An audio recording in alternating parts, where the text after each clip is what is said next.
We heard from Nebraska head coach Matt Rhule as the Huskers get ready for Iowa here on Black Friday. Hi, Sean Callahan with HuskerOnline.com, and it will be a quick turn here for Matt Rhule and his team, who didn't get back to Lincoln until early Sunday morning. Yeah, it'll be just like Illinois. You know, obviously Illinois coming off of Michigan. We went out and practiced that Sunday. We didn't practice last night.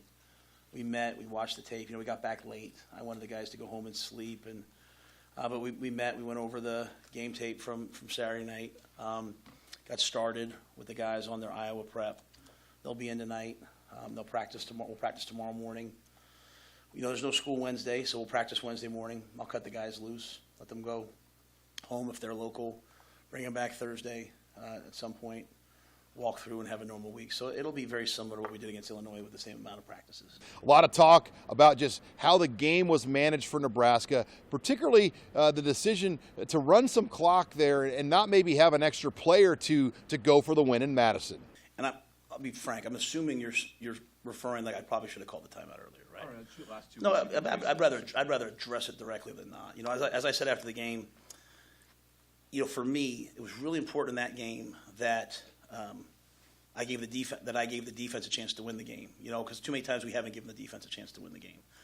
So when you look at it from an outsider's perspective, and you haven't seen the Minnesota ending, you haven't seen the ending last week. Yeah, from a traditional perspective, I completely understand it.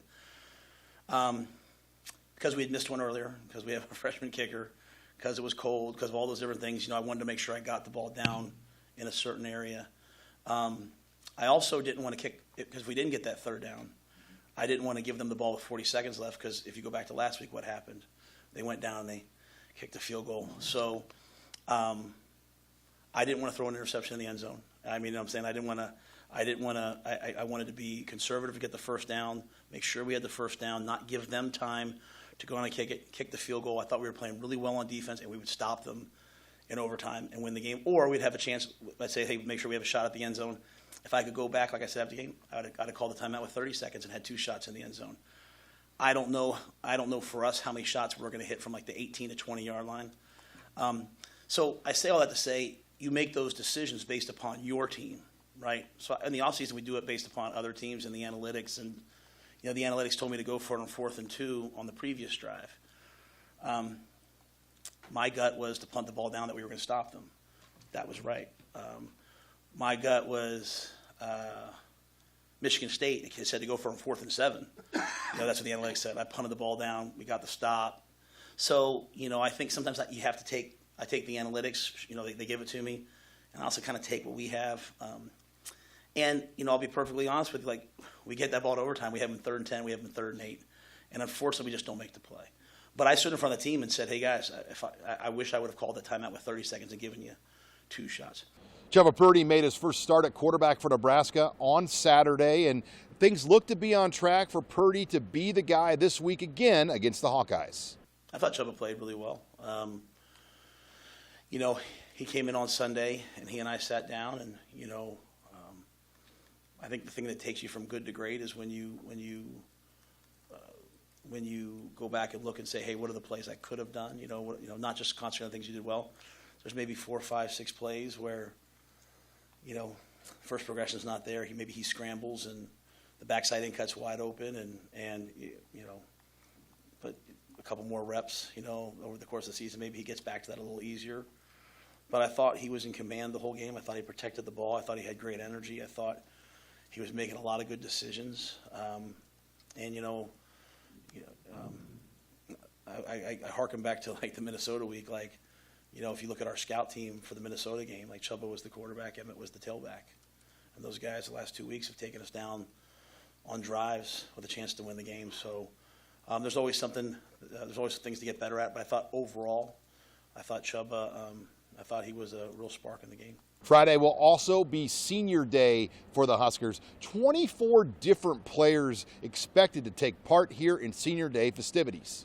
When it comes to this Friday, I just, before, I know you guys will have lots of questions, I just want to express my deep gratitude for the 24, probably about 24 guys that they're going to walk out on Friday and as seniors.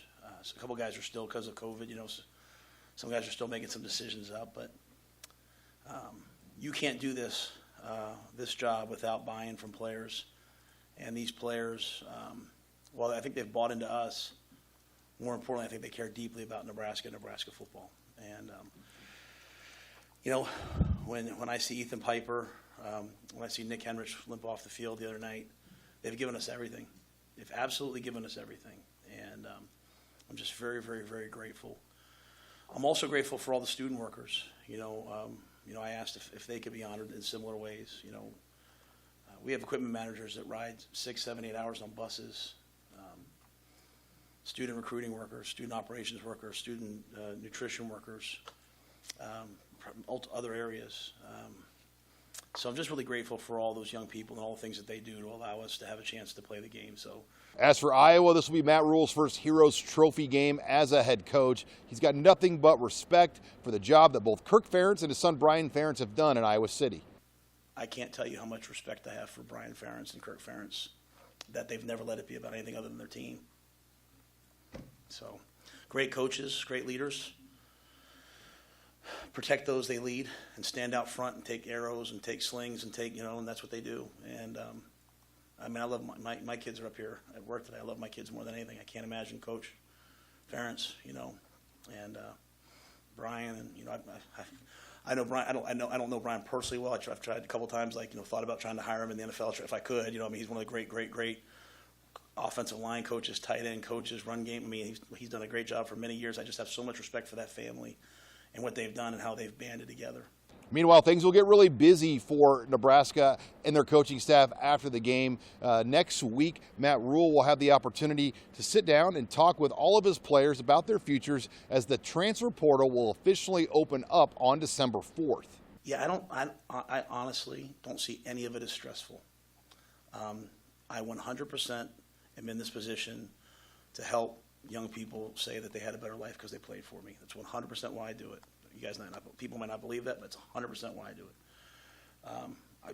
I could be home sitting out and be in the job cycle right now and probably be okay. I love it. I love being around young people. It's been one of the best years of my life. And so if one of our players' life is going to be better for having gone somewhere else, hey, you know what, Coach, I really want to play. I don't think I'm going to play. I'm going to help them. Now there's an added thing nowadays where sometimes, other teams are trying to buy your players, it happened last year. And I don't know if some of those players who left because they got more money somewhere else, or they got money somewhere else, I don't know if that was the right thing for them. When I look at the stats sometimes, maybe that wasn't the right thing for them. But my job, just like my kids, my son's decided where to go to college. I don't tell my son, you have to come to UNL. I said, well, go look at South Dakota State. He makes the decision, right? So I look at next week as an unbelievable opportunity to sit down with players and talk about what you see with them and what you see that they can be.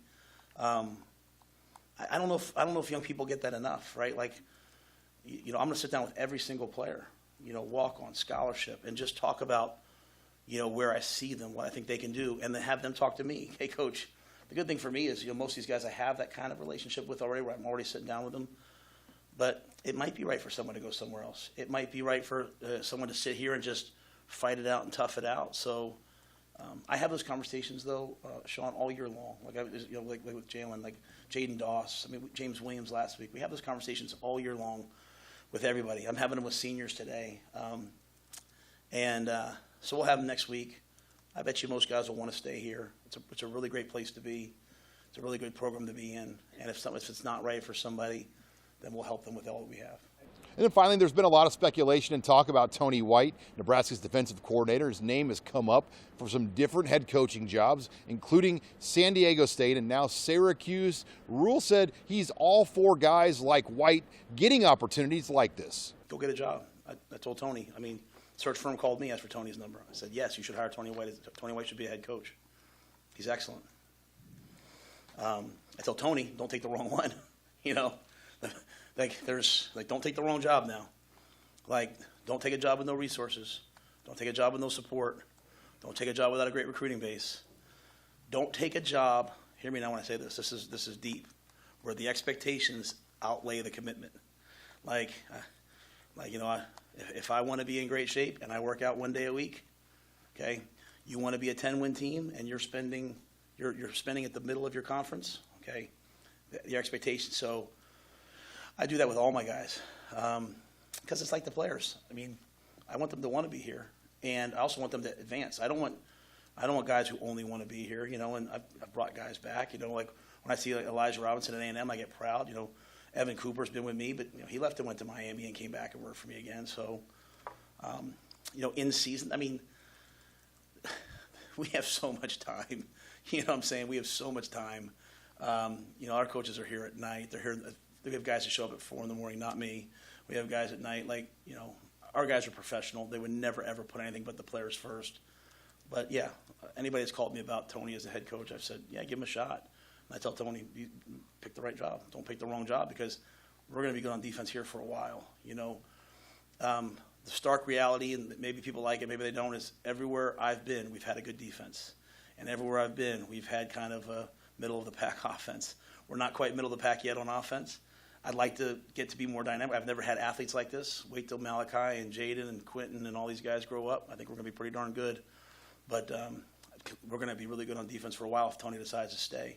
If he gets a head coaching job and he wants to take it, I'm going to hug him, love him, wish him the best, and then we'll continue to play good defense. With the Huskers here in Lincoln, I'm Sean Callahan of HuskerOnline.com.